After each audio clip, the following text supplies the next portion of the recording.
Baik, Assalamualaikum warahmatullahi wabarakatuh. Saya Yomi Kurniawan yang berasal dari Payakumbuh dan sekarang melaksanakan perkuliahan di Universitas Negeri Padang, Fakultas Ilmu Sosial dan Prodi Pendidikan Sosiologi.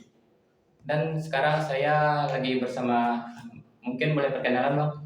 Oh baik, Assalamualaikum warahmatullahi wabarakatuh. Perkenalkan nama saya Raulan Prasetyan, saya berasal dari Bukit Tinggi dan berkuliah di UNP juga Fakultas Ilmu Sosial dan kebetulan saya juga prodinya juga Pendidikan Sosiologi BP 2020.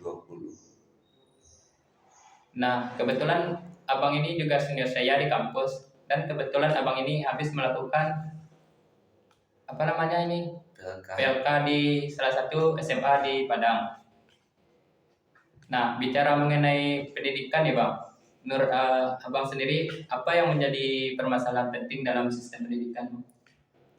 Baik, kalau untuk pendidikan sendiri mungkin sependek pengalaman saya yang melaksanakan PLK di Padang, kalau kita bicara pendidikan ya mungkin kalau untuk dari sistem itu masih banyak seharusnya yang sistemnya yang tidak berjalan dengan baik atau tidak lancar lah yang seperti yang seharusnya kalau bicara sistem yang Nah, mungkin kalau kita ambil contoh nih Bang, menurut Abang sendiri, apakah sistem zonasi sekolah di itu berdampak baik apa buruk menurut Abang? mungkin kalau kita ambil contoh dari zonasi ya mungkin kalau sepengetahuan saya itu belum semua daerah yang melaksanakan sistem zonasi sekolah. Kalau saya pribadi itu merasa kalau untuk sistem zonasi sekolah itu mungkin itu tindakan tepat. Saya setuju dengan sistem zonasi sekolah, akan tetapi implementasi untuk sistem zonasi sekolah itu masih banyak yang menurut saya itu kurang tepat. Mengapa saya, kalau untuk alasan saya pertama itu mengapa saya setuju dengan sistem zonasi sekolah, menurut saya ini ya, kalau dari saya yang pertama itu kalau untuk sistem zonasi sekolah itu meratakan seluruh pendidikan di kota-kota maupun di desa-desa. Jadi setiap sekolah itu mempunyai fasilitas yang sama, perlakuan yang sama dari dinas pendidikan dan tidak ada sistem yang mana sistem sekolah unggul atau sekolah sekolah jelek di penampungan. Itu menurut saya sistem zonasi sekolah itu sudah mengamankan lah bisa dibilang untuk permasalahan-permasalahan itu. Akan tetapi kan yang seperti yang kita lihat implementasi sistem zonasi sekolah itu banyak yang salah. Contohnya itu masih ada beberapa orang yang seharusnya dia masuk sekolah ke sini, akan tetapi karena dia nggak mau dan sekolah yang di tempat lain lebih bagus, menurutnya itu masih bisa coba pakai orang dalam dan ujung-ujungnya itu dia tidak tepat di dalam zonasi sekolah, di dalam zonasi rumahnya sendiri. Yang mana kan kita tahu kalau sistem zonasi sekolah itu ada jarak antara sekolah dengan rumah. Setiap rumah orang itu ada jarak yang misalkan 500, kalau dia 500 meter 505 kilo ini sekolahnya sini. Kalau tergantung sekolah lah, jauh sekolah sama rumah. Itu yang menjadi permasalahan. Berarti kan sistem zonasi sekolah itu belum merata, itu yang pertama. Yang kedua seperti yang kita tahu ya saudara, itu kan banyak yang pengalaman saya ya, banyak murid-murid yang bisa dibilang tidak bisa diatur atau lagi puber berarti ya, nakal ya. Jadi waktu sekolah itu otomatis kalau misalkan sistem zonasi sekolah itu banyak yang murid-murid yang seharusnya sudah pintar dan mau belajar itu keganggu dalam proses belajar mengajarnya. Seperti kayak ada temannya yang lagi belajar mungkin terus dia kayak main-main di belakang atau ganggu-ganggu orang lain, itu kan mengganggu proses jalannya belajar. Jadi orang yang mau belajar pun akhirnya tidak fokus dengan pembelajaran yang ada di depan, yang mungkin itu menurut saya yang jadi permasalahan sekali ya.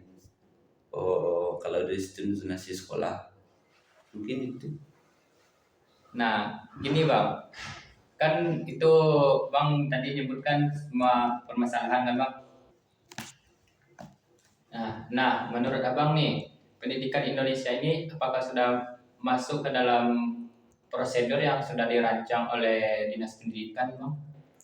Mungkin ini kalau menurut saya ya, kalau untuk sistem pendidikan di Indonesia itu sendiri. Yang pertama itu kayak kalau untuk berjalan itu saya nggak tahu ya, soalnya sekarang kan lagi masanya kurikulum ini lagi berubah-ubah, dan mungkin setahu saya itu kalau dari kurikulum kemarin itu baru diganti menjadi kurikulum dari kurikulum 2013 ya, jadi kurikulum merdeka itu yang setahu saya.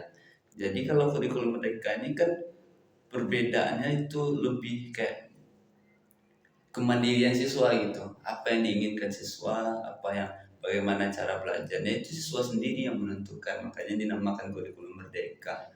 Tapi kalau kita bisa mengambil contoh ya, mungkin apa yang mungkin memang dalam pendidikan di Indonesia ini sekarang sudah berjalan ke arah yang diinginkan, tapi apakah itu tindakan yang tepat atau tidak itu saya tidak tahu. Kalau misalkan kita mengambil contoh ya, contohnya itu kan pendidikan Indonesia bisa dibilang kalau di kancah dunia itu masih rendah dibanding negara-negara lain. Tapi kan kalau yang pernah saya lihat ada salah satu negara itu yang kalau sistem pendidikan itu cuma belajarnya kalau nggak salah itu 2 jam pertama, itu habis itu istirahat makan, dan kalau nggak salah itu sehari itu cuma belajar itu kalau nggak salah 3 atau 4 jam gitu. Soalnya menormalisasikan kan, akan tetapi kan kalau di Indonesia sekarang kurikulum merdeka itu memangnya itu menyerahkan segalanya kepada murid gitu, lebih ke bagaimana cara belajarnya, bagaimana cara yang diinginkannya, bagaimana dia menangkap proses pembelajaran itu dengan cara dia masing-masing. Akan tetapi kan tetap dalam kurikulum merdeka itu ada sistem full day school, yang mana itu sekolah memang dari Senin sampai Jumat, akan tetapi kan itu dari jam 7 pagi itu sampai kalau nggak salah jam 4 atau jam 5 baru pulang, kalau anak sekarang ini kayak full day school kan. Jadi kalau misalkan memang tujuannya, memang prosedur yang sudah dirancang oleh pemerintah kita sekarang atau dinas pendidikan lah contohnya, yang memang dengan tujuan seperti itu mungkin sudah masuk, tapi apakah tepat tindakannya itu menurut saya kurang sih. Karena kan menurut penelitian sendiri itu ada yang bilang kalau untuk sistem pendidikan itu sendiri, bukan sistem pendidikan sih, manusia itu sendiri tidak bisa menangkap pembelajaran itu lebih dari sekitar 3 jam dalam sehari, 3 atau 4 jam dalam sehari kan. Tetapi kan kalau memang full day school itu kan belajarnya itu memang diselang-selingin dengan istirahat, banyak belajar, banyak main-mainnya ya. Akan tetapi menurut saya kalau memang dipaksa itu, menurut saya itu tidak efektif lah. Tapi kalau memang pemerintah itu seharusnya itu sudah berjalan dalam apa yang direncanakan oleh pemerintah itu sendiri. Menurut saya itu, kalau apakah ditanya baik, apakah sudah berada di jalan yang diinginkan pemerintah, mungkin sudah. Akan tetapi apakah tindakan yang benar itu saya nggak tahu. Ya, mungkin itu kalau untuk sistem pemerintahan. Nah, gini Bang nyebut tadi banyak kekurangannya saya lihat nih Bang. Iya. Menurut Abang nih Bang, penanggulangan kekurangan itu gimana tuh menurut Abang?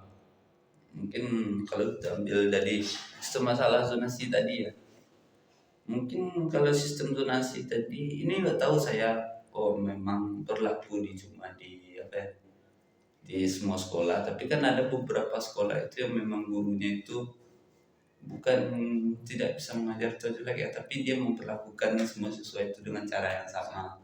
Itu mungkin kalau dari sistem apa ya, moralnya itu kan bisa dibilang itu adil. Akan tapi kan setiap murid itu mempunyai perilakunya sendiri, cara Sifatnya. berpikir, sifatnya, cara berlaku, cara bagaimana dia menangkap pelajaran itu. Menurut saya itu kan berbeda-beda. Jadi menurut saya itu permasalahan mungkin bisa dibilang mungkin saudara Yomi mempunyai teman namanya mungkin siapa ya, kita berandai-andai aja tuh namanya Farhan. Mungkin saudara Yomi itu lebih senang belajar dengan dijelaskan gitu.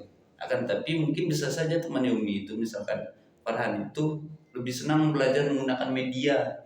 Itu kan jadi perbedaan. Jadi kan kalau sistem zonasi sekolah itu semua anak tuh satu.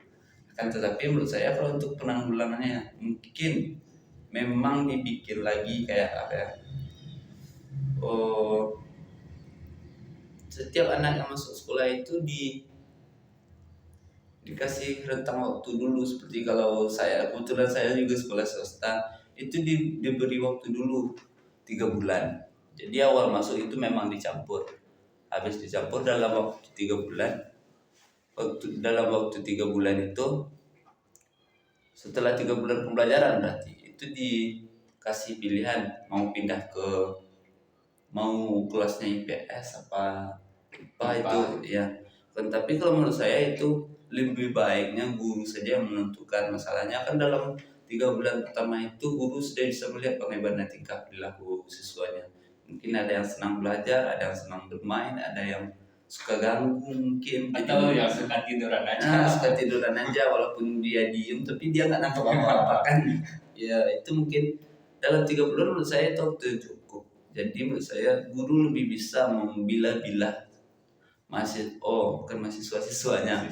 Contohnya itu misalkan ada orang yang pengen masuk IPA, berarti guru mau nggak mau memang membedakan lagi antara kelas mana yang bukan mengunggulkan ya, tapi mana kelas yang lebih pengen belajar murid-muridnya dengan yang lebih pemalas. Soalnya menurut saya kenapa dipisah ya, mungkin alasan saya tadi itu. Yang pertama itu mengganggu pembelajaran, yang kedua itu mengganggu fokus teman-teman yang lain.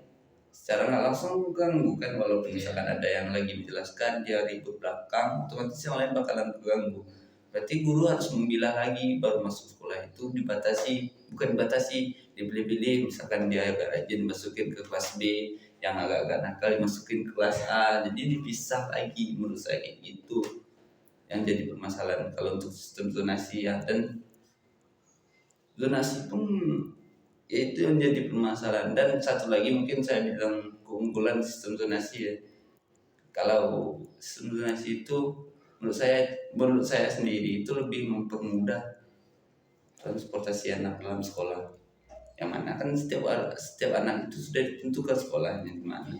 Dan contohnya misalkan saya dari sini ke SMA 1, mungkin itu bakalan, kalau zonasi saya mungkin di sini, kalau misalnya kita ambil contoh di Padang, saya sendiri itu mungkin ke SMA 1 lah kalau di negerinya, kalau sistem zonasi kan. Tapi kan itu kan berarti kita mengambil, diletakkan di sekolah terdekat. Berarti misalkan kalau bukan sistem zonasi, saya bisa aja daftar ke SMA 10, 11 yang lumayan jauh kan.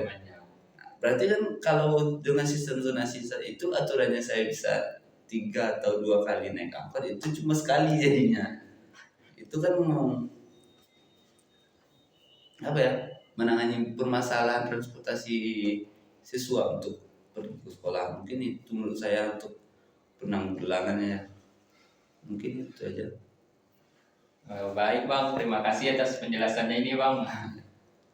Nah, mungkin itu tadi permasalahan dan solusi masalah pendidikan menurut Bang Raul. Mungkin sekian podcast kita hari ini. Kami sudahi. Assalamualaikum warahmatullahi wabarakatuh.